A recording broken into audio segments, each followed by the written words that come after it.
पाचोरा शहराची मध्यवर्ती नगरपालिकेची निवडणूक लागलेली आहे आणि या निवडणुकीमध्ये नगरसेवक आणि नगराध्यक्ष यासाठी आधी असं होतं की महायुती एकत्र होणार आहे, पण ते नेहमीप्रमाणे एक फॉर्म्युला असतो पॅटर्न की लोकसभेला यांनी महायुतीच्या नावाने मतदान घेतलं, लोकसभेला घेतल्यानंतर त्यांनी याच विधानसभेला महायुतीच्या नावाने मतदान घेतलं आणि आताच दोन वेगवेगळ्या एकमेकांचे कपडे फाडण्याचं त्यांनी सुरू केलं आहे.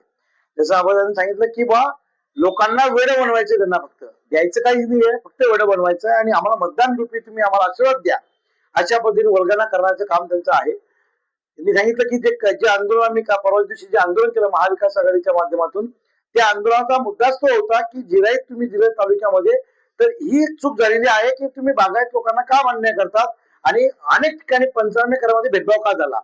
ही भेदभाव त्यांनी लगेच पत्र काढलं. या पत्र काढल्यानंतर त्या भाजपच्या मेळाव्यामध्ये त्याचा उहापोह केला त्यांनी, म्हणजे मला त्याचं आश्चर्य वाटलं. म्हणून हा जो जनतेचा आवाज आहे, हा जनतेचा आवाज हा महाविकास आघाडीचाच आवाज आहे आणि म्हणून महाविकास आघाडीचा अद्याप उमेदवार का येत नाही, तर आम्ही जे नगरसेवक उमेदवार जे काही जाहीर आम्ही संभाळ करत होतो तर त्यांच्या घरी जाताय तुम्ही. अरे तुम्ही 25-25 वर्षापूर्वी तुमच्याकडे घरात सत्ता आहे, कोणाच्या घरात 40 वर्षापासून सत्ता आहे आणि तुम्हाला आमच्या लोकांची काय गरज पडलेली आहे. आम्ही उमेदवार जाहीर केला का त्याच्या घरी संध्याकाळी निरोप जाता लगेच की तुला आम्ही 25 देतो, आम्ही 25 लाख देतो, 15 लाख देतो, आमच्याकडे उभं राहा. जर तुम्ही काय एवढे मोठे तुम्ही सम्राट आहात, तुम्ही जे एवढे सम्राट आहात तेवढे मोठे तुम्ही जर वल्गना करतात, मग या ठिकाणी तुम्ही असं का करतायत. महाविकास आघाडीचे आमचे उमेदवार येतील, महाविकास आघाडीचा नगराध्यक्ष उमेदवार येईल, कारण की आज नगराध्यक्ष जाहीर केला की त्याच्या घरी जाऊन ते करतील की भाऊ आज तू कुठे ऍडजस्ट करतो. यांचे मुलं एकमेकाच्या विरुद्ध उभं राहत आहेत का.